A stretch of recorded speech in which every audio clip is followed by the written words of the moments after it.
E com mais notícias desta terça-feira no nosso estado. Boa noite para você, Isis. Boa noite, Alexandre. Boa noite a todos. Boa noite, Bianca. Boa noite para você que está em casa, que gosta de notícia, que gosta de informação e está no canal certo. E olha, a gente começa o Jornal da Cidade de hoje com uma notícia, uma imagem impressionante. O motociclista que estava a caminho do trabalho morreu hoje ao bater de frente com a caminhonete na BR-020 em Caucaia, região metropolitana de Fortaleza. Ele foi vítima de uma grave infração de trânsito. O motorista que dirigia o veículo fez uma ultrapassagem em faixa contínua, ou seja, em local proibido. A colisão entre a motocicleta e a caminhonete aconteceu por volta das 7 horas e 25 minutos no quilômetro 402 da BR-020 em Caucaia, região metropolitana de Fortaleza. O SAMU foi acionado, mas o motociclista Antônio Paulo Alves do Nascimento, de 39 anos, não resistiu aos ferimentos. A ocorrência foi registrada pela Polícia Rodoviária Federal.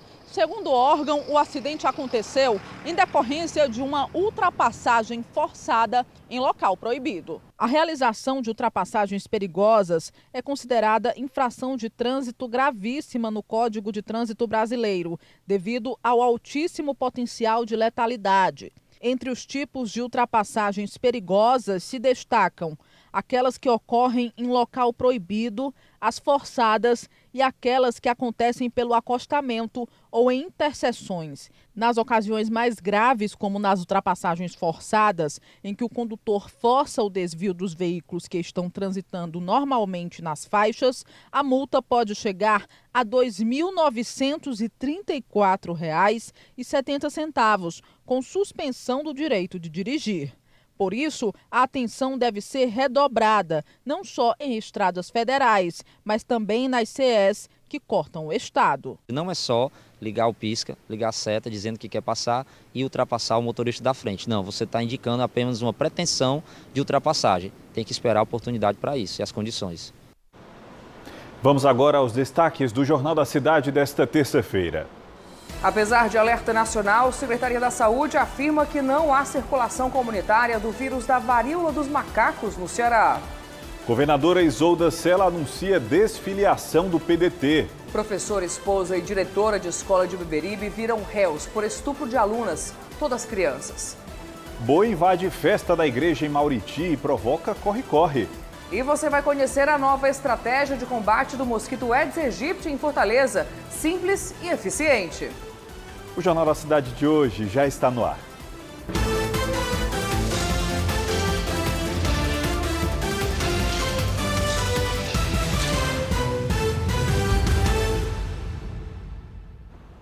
Um boi invadiu a festa da igreja na cidade de Mauriti, no Cariri. Imagina só a correria. Fora o susto, será que alguém ficou ferido? Quem nos conta é o Hugo de Leon. Boa noite para você, Hugo.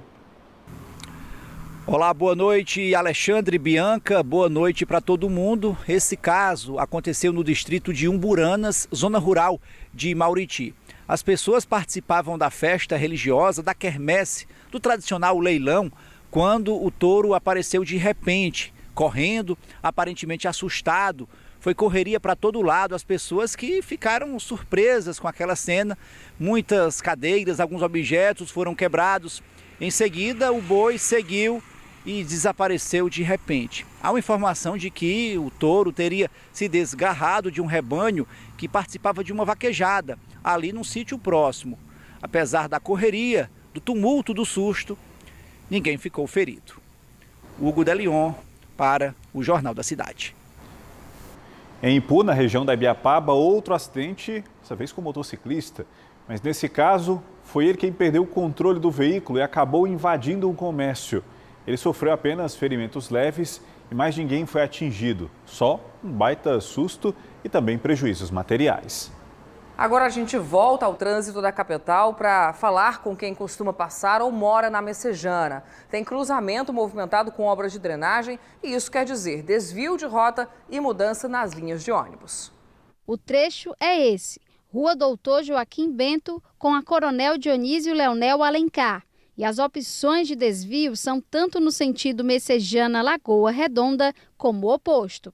O fluxo de veículos, quem vem Lagoa Redonda, sentido Messejana, o fluxo vai dobrar à direita na rua Mendes Sá, à esquerda na Guilherme Pessoa e à direita, à esquerda novamente na Joaquim Feijó. No sentido oposto, de quem vem da Coronel Dionísio Alencar, dobra à esquerda na Joaquim Bento, à direita na Duarte da Costa e à direita na Guilherme Pessoa, voltando pela Mendes Sá para a rua Joaquim Bento. Na região tem uma escola e há o tráfego de ônibus. Cerca de 7 linhas passam por aqui. Todas serão impactadas. O desvio deve durar aproximadamente 7 dias, de acordo com a AMC. Segundo os técnicos, os benefícios para a população são drenagem e novo asfalto. Por ser um trecho bem movimentado, muitos que vivem e trabalham aqui reclamam dos problemas que já passaram por causa dos alagamentos e buracos. Caí, quando vim de lá para cá nesse buraco aí, tinha um prejuízo da minha moto de R$400. Isso aí é um problema antigo, não é de hoje não. A reforma gera transtornos, mas a população tem esperanças. A rua principal não pode ser desse jeito, né? Eu espero que fique bom, que já foi 3 tentativas e não ficou bom o serviço. Aí a gente espera que dessa vez fique bom. Tomara, né? E no Hospital Geral de Fortaleza, acompanhantes, pacientes relatam a falta de materiais básicos de higiene também demora no atendimento. Quem aguarda fica nos corredores da unidade, sem qualquer estrutura. Há 6 dias, Nayane, que está grávida de 5 meses, vive um verdadeiro pesadelo. O marido dela, que tem hidrocefalia, chegou ao HGF com fortes dores de cabeça. Foram 3 dias de espera em cadeiras até passar pela triagem. O meu esposo, ele tem problema de hidrocefalia, então ele tem uma válvula que vem da cabeça até o estômago, certo? Então essa válvula, ela serve justamente para poder regular esse líquido, que para poder ele não ficar com pressão. Então essa válvula, houve uma obstrução na mesma e desde então está com acúmulo na cabeça e isso está gerando muita pressão na cabeça dele. A gente passou 3 dias em cadeiras ali sentados na emergência, praticamente assim, uma desumanidade, jogados como bichos, porque é assim que a gente se sente. Hoje o esposo dela ainda não passou sequer pela consulta com um neurologista. Está em uma maca no corredor do hospital. E o que mais preocupa é que a situação dele só se agrava. Ele está com perda de memória muito acentuada, ele não consegue nem distinguir onde ele está, entende? Ele não sabe se locomover só, a pressão na cabeça por conta do líquido. Quanto mais tempo esse líquido fica na cabeça dele, mais está gerando sequelas. Muitos outros pacientes estão na mesma situação. Neste vídeo, gravado por uma acompanhante, é possível ver o corredor lotado de pessoas em macas à espera de um leito. Além da falta de atendimento médico no Hospital Geral de Fortaleza, a população denuncia a falta de materiais básicos para os pacientes, como copos descartáveis e até mesmo papel higiênico. Não tem papel higiênico, que é o básico do básico que a gente conhece, copo descartável, entendeu? Assim, para quem está aqui hospitalizado não tem, né? Como eu tinha relatado para você, a gente teve uma situação que ele precisou ir ao banheiro e não tinha papel higiênico. É muito triste para nós, a família, não só a nossa família, como todas que estão passando por essa situação, está tendo que enfrentar um absurdo desse. Sobre o marido da Nayane, o HGF disse que ele recebeu atendimento no mesmo dia da entrada no hospital, quinta-feira da semana passada. Hoje, passou por cirurgia.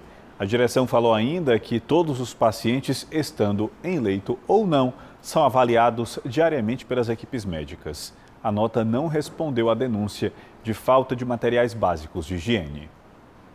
O Brasil começou a emitir hoje a nova Carteira Nacional de Identidade. E para você saber como será e quais as diferenças para o documento usado até agora, eu vou chamar ao vivo a Mônica Damasceno. Mônica, boa noite para você. Boa noite, Bianca. Boa noite, Alexandre. Boa noite também a todos que nos acompanham. A nova identidade começou a ser emitida nesta terça-feira no Rio Grande do Sul.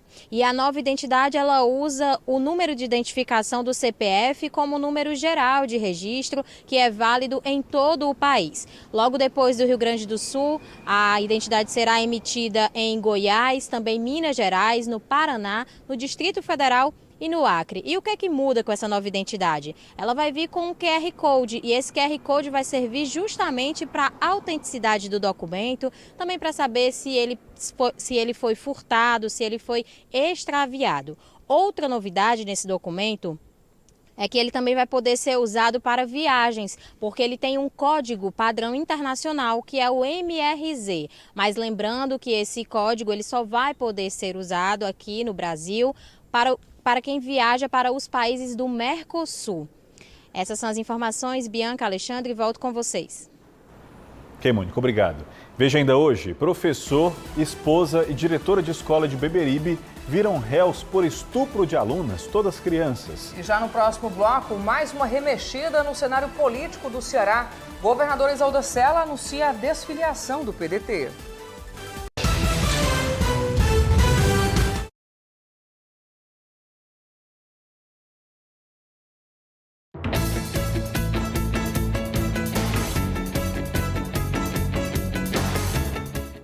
Oi, gente! De segunda a sexta, o meu dia começa bem cedinho, porque eu tenho um compromisso muito especial. E esse compromisso é com você, aqui no Balanço Geral Ceará Amanhã. E eu te espero com as primeiras notícias do dia. Precisão, rapidez, credibilidade. Esse é o portal de notícias GC+. A notícia em tempo real no seu dia a dia. GC+, acesse conteúdo, compartilhe informação. Jovem Pan News Fortaleza, a rede da informação. Meu povo lindo, neste domingo, Riquezas do Ceará vai mostrar para você as riquezas do sertão de Sobral. Histórias de vaqueiro, produção de chapéu de palha aqui em Pacujá, riquezas do açude de Araras em toda a região e um forrozinho gostoso em Varjota. É neste domingo, às 10 da manhã, aqui na nossa TV Cidade. Chama, Brasil!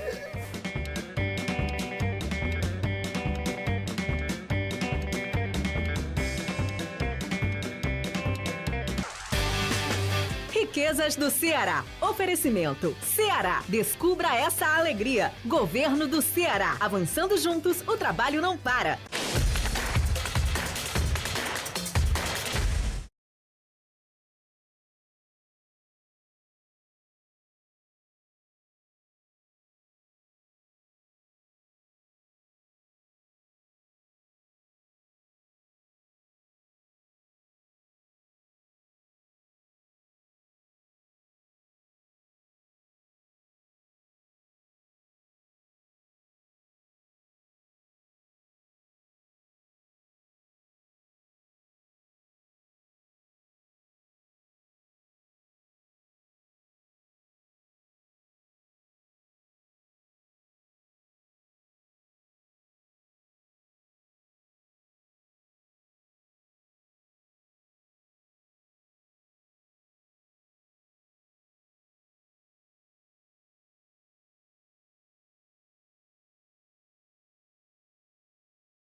JC de volta para falar de futebol, porque o Fortaleza segue se reforçando para o restante da temporada.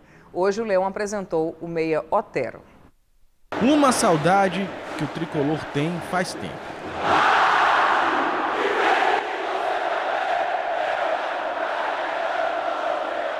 A saudade das vitórias é grande. E para matar essa saudade e apaziguar, ou pelo menos tentar os ânimos no PC, o tricolor segue se reforçando. Rômulo Otero é a bola da vez. Me sinto muito feliz, independente da situação do time. Eu tenho certeza que a gente vai sair dessa. A gente tem um elenco muito bem e confio. Todos os dias vejo meus companheiros treinando.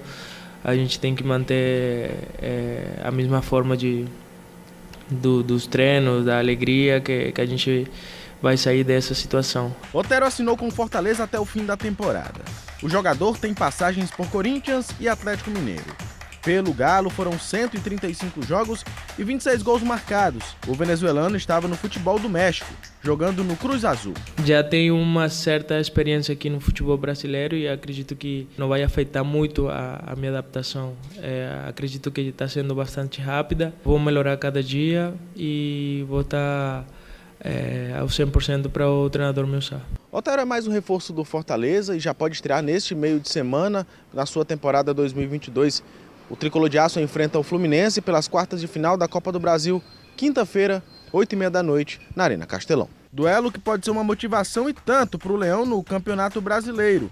E olha que o Tricolor vai precisar, afinal, a missão segue sendo difícil. Vamos a jogar essa partida com a máxima força e com máxima responsabilidade, tendo muito em conta a recuperação física de nossos atletas e também tendo em conta que 3 dias à frente vamos a jogar um partido muito importante com o Cuiabá.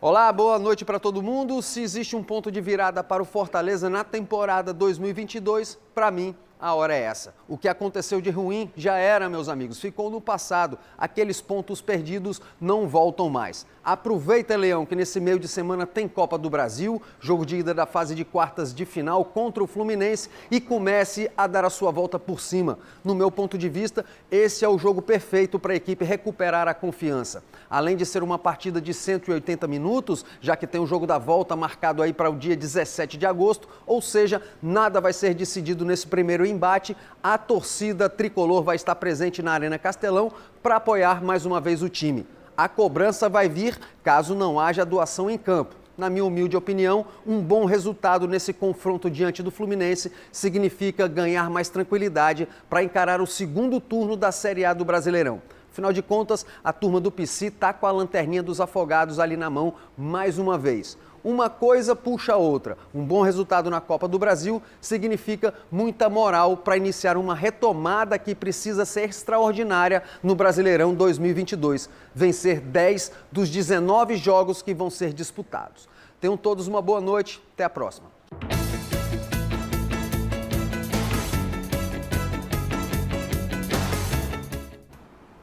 Em Porangabuçu, o técnico Marquinhos Santos terá pela primeira vez, após 12 jogos à frente do Ceará, uma semana inteira para treinar a equipe. Após ganhar folga, o elenco alvinegro se reapresentou hoje na sede do clube. Esse é o momento em que o treinador terá a oportunidade de observar e fazer ajustes no elenco, com treinos pela manhã e à tarde. Os trabalhos seguirão amanhã, quinta e sexta-feira, quando o vovô encerra os preparativos para o jogo contra o Palmeiras, sábado, às 4h30 da tarde, na Arena Castelão, pelo Campeonato Brasileiro. A governadora Isolda Sela não faz mais parte do PDT. A desfiliação foi anunciada hoje e quem nos traz os detalhes ao vivo dessa notícia é a Mônica Damasceno. Uma mudança que, apesar de surpreendente, já era esperado dentro dos rumos, né, Mônica, que o cenário político aqui no estado do Ceará tomou nas últimas semanas, especialmente com a escolha do próprio partido, o PDT, pelo ex-prefeito de Fortaleza, Roberto Cláudio, e não pela governadora Isolda Sela para tocar aí como candidata, né? Como candidato, no caso agora, o Roberto Cláudio ao governo do estado do Ceará. Então, não foi uma notícia que surpreendeu tanto assim.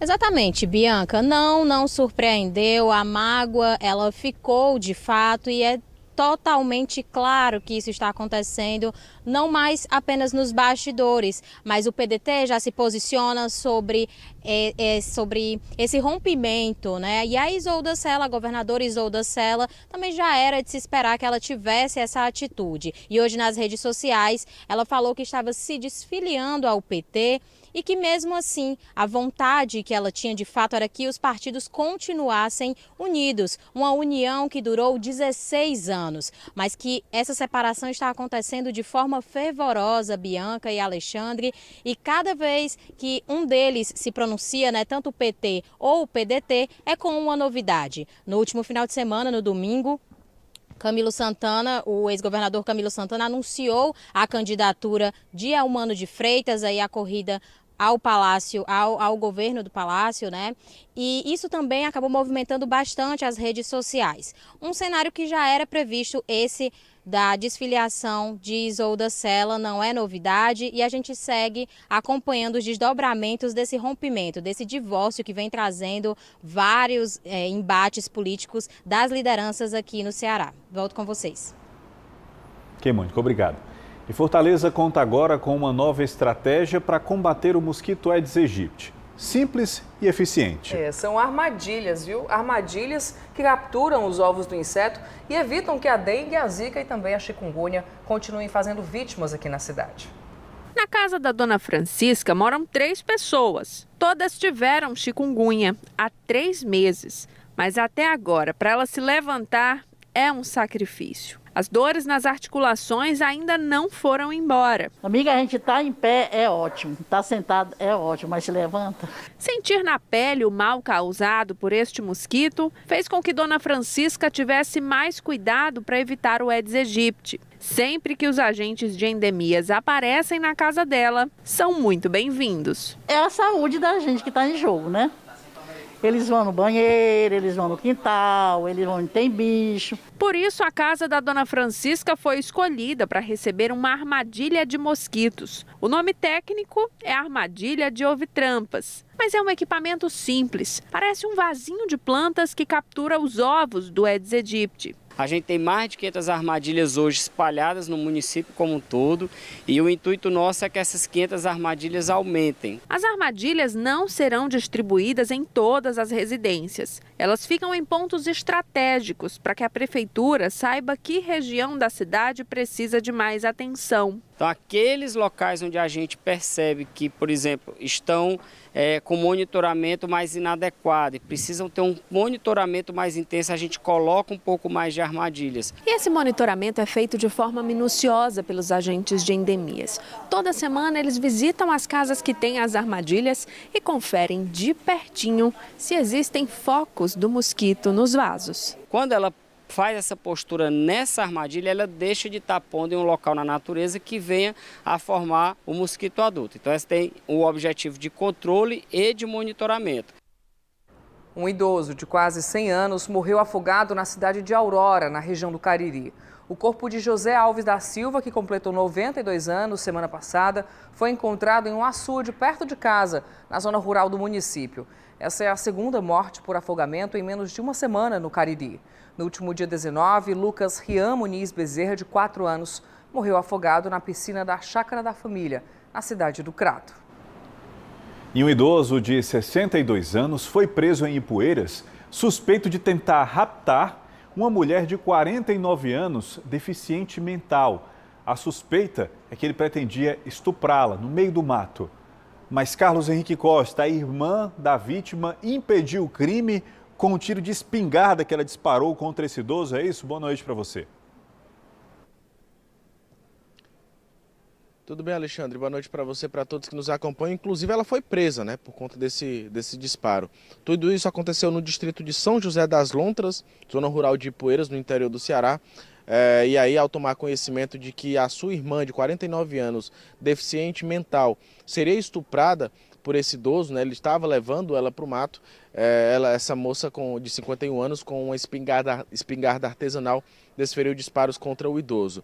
O idoso ficou cheio de escoriações ao levar uma queda, né, no meio do matagal, e aí foi procurado pelos policiais do raio que receberam essa denúncia, e os dois foram presos. O certo é que essa situação está sendo investigada pela Polícia Civil de Crateús, lá da Delegacia Regional do município, para saber realmente o que aconteceu e definir as responsabilidades de cada um nesse crime. Claro que a TV Cidade acompanha e durante a nossa programação a gente detalha mais sobre esse caso. Volto com vocês no estúdio. Foi defender a irmã de um crime brutal, de um possível estupro, e acabou presa. A gente vai ficar acompanhando sim esse caso. Bom, a gente fala agora de negócios. Comandar uma empresa não é mais como antigamente. O empresário da nova gestão não pode focar só nos lucros. Precisa pensar no meio ambiente, no desenvolvimento da sociedade também. Tanto é que organizações já comprometidas com o social estão recebendo apoio de uma iniciativa nacional, a Coalizão pelo Impacto. E Fortaleza é a única cidade do Nordeste a participar desse projeto. Um novo modelo de negócios está recebendo a atenção de empreendedores no Brasil. Ganhar dinheiro é importante, mas o foco não é só esse. Os novos empreendedores buscam trazer mudanças significativas na sociedade e transformar o mundo.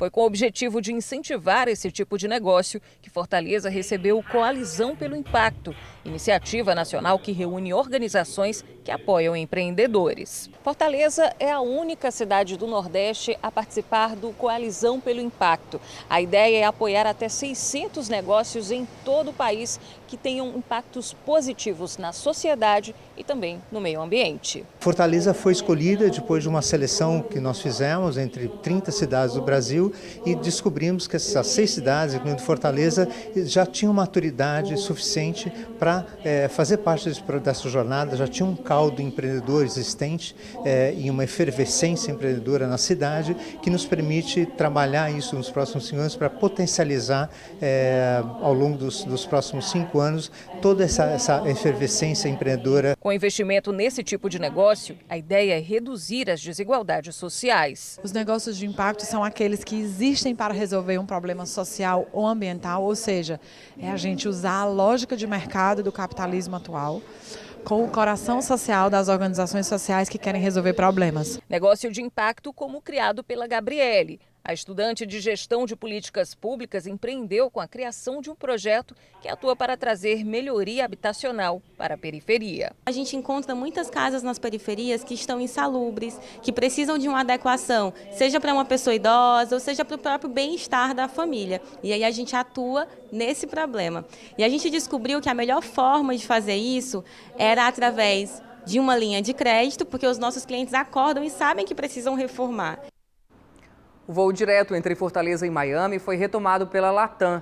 Há 2 anos, em abril de 2020, a empresa suspendeu a rota por causa da pandemia de Covid-19 e, desde então, para fazer a viagem, o passageiro perdia o dobro do tempo comparado ao trecho sem conexão. A estimativa do governo do Ceará é que a capital tenha 3 voos diretos até outubro. E veja logo após o intervalo, apesar de alerta nacional, a Secretaria da Saúde afirma que não há circulação comunitária de varíola dos macacos no Ceará. E ainda uma entrevista com um trapezista que se acidentou durante a apresentação do circo em Caucaia, 3 meses após cirurgia.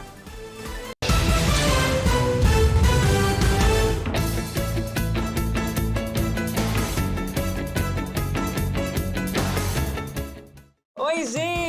De segunda a sexta, o meu dia começa bem cedinho, porque eu tenho um compromisso muito especial. E esse compromisso é com você, aqui no Balanço Geral Ceará Amanhã. E eu te espero com as primeiras notícias do dia.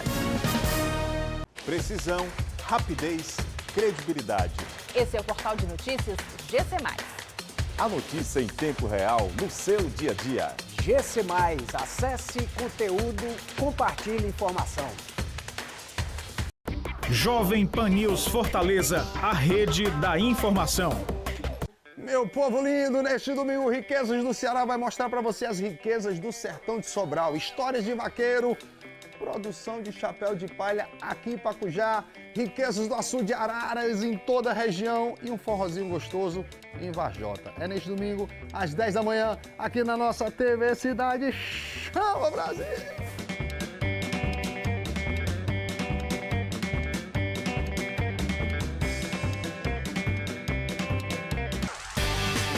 Riquezas do Ceará. Oferecimento. Ceará. Descubra essa alegria. Governo do Ceará. Avançando juntos, o trabalho não para.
professor de inglês acusado de estuprar pelo menos 6 crianças, alunas dele, dentro de uma escola em Beberibe, se tornou réu hoje, junto com a esposa, que é dona do colégio e também da diretora da unidade. Carlos Henrique, o crime que cabe a ele é óbvio, mas as duas mulheres, por que elas também estão sendo responsabilizadas?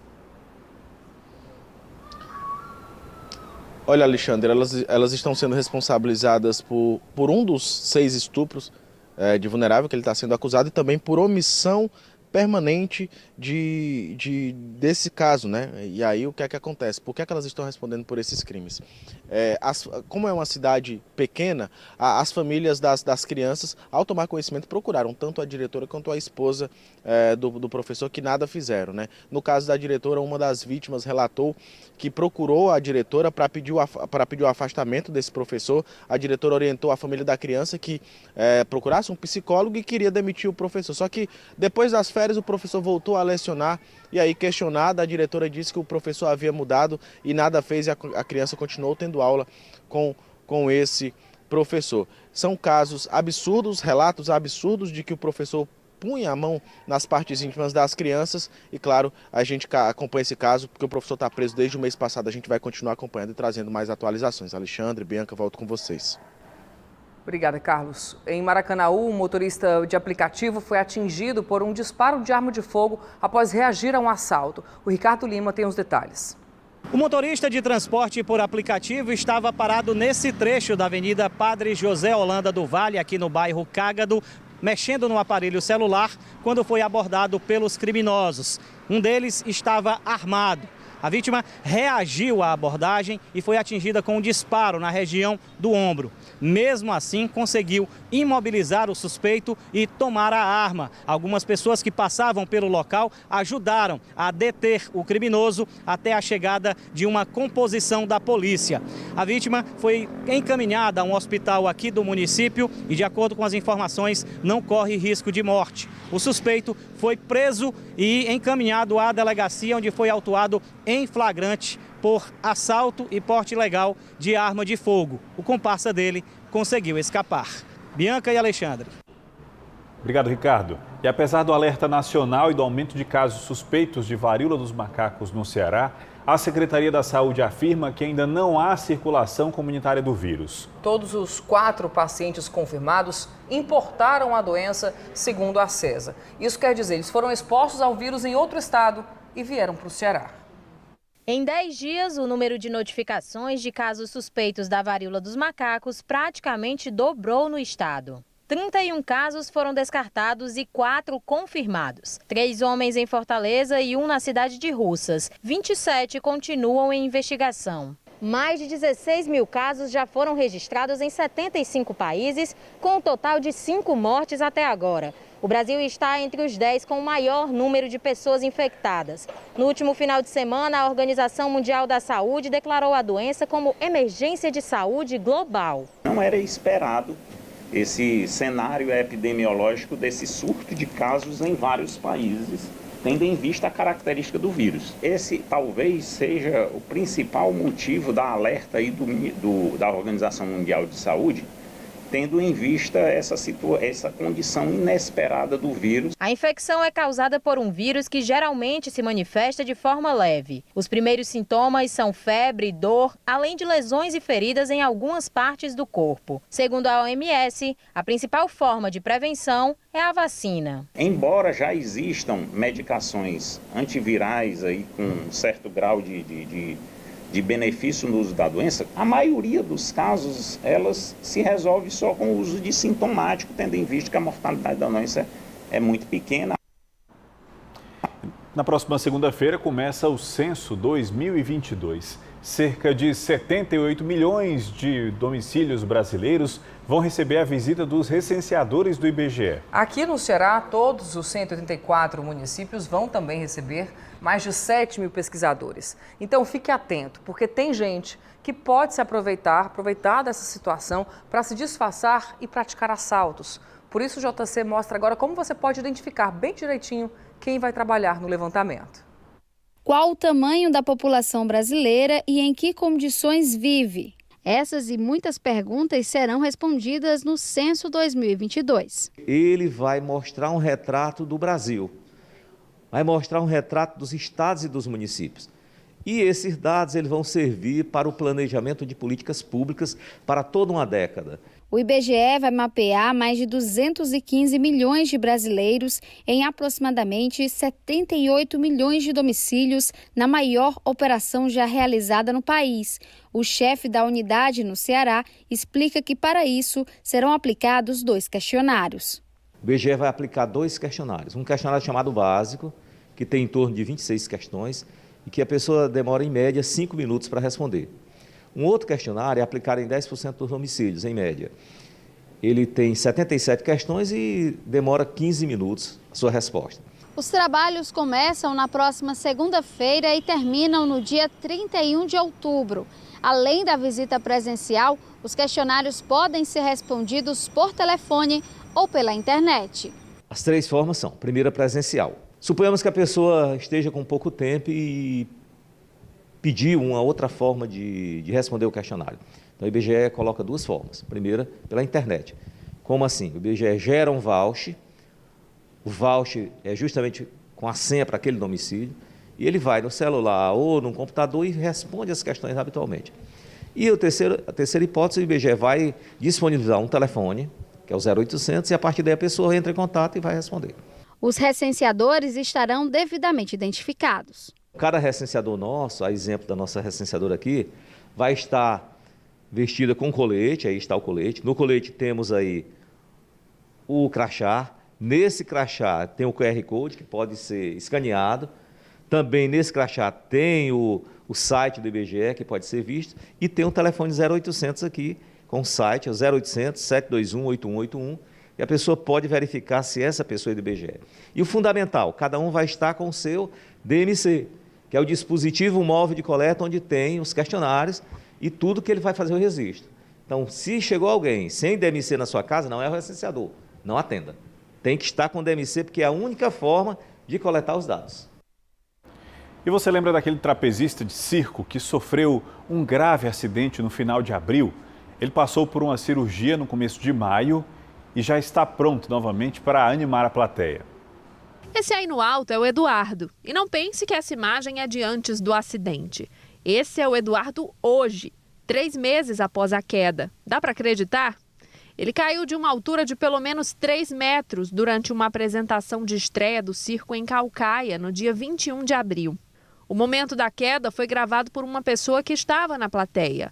Nas imagens é possível ver o trapezista se apresentando e, de repente, ele se desequilibra e despenca. A imagem é forte. O jovem se choca contra o solo. Logo em seguida, 3 funcionários do circo aparecem para socorrer. Um simples erro, quase custou minha vida, mas graças a Deus nada demais aconteceu, né? O que passou pela minha cabeça, eu acho que só Deus pode explicar, porque é um momento muito difícil, um momento mais difícil da minha vida, né? Mas graças a Deus está tudo bem agora. Eduardo precisou passar por uma cirurgia e ficou 22 dias internado. A recuperação dele surpreendeu até os médicos. Me surpreendeu. Graças a Deus foi muito rápido. Eu não imaginava que ia ser tão rápido assim. Eu pensei que eu ia... Eles deram prazo até final do ano. Até final do ano você vai voltar. E graças a Deus eu pude voltar antes. Tá desesperado já, poder voltar, ansioso demais. Este mês ele pôde enfim matar a saudade das apresentações do circo.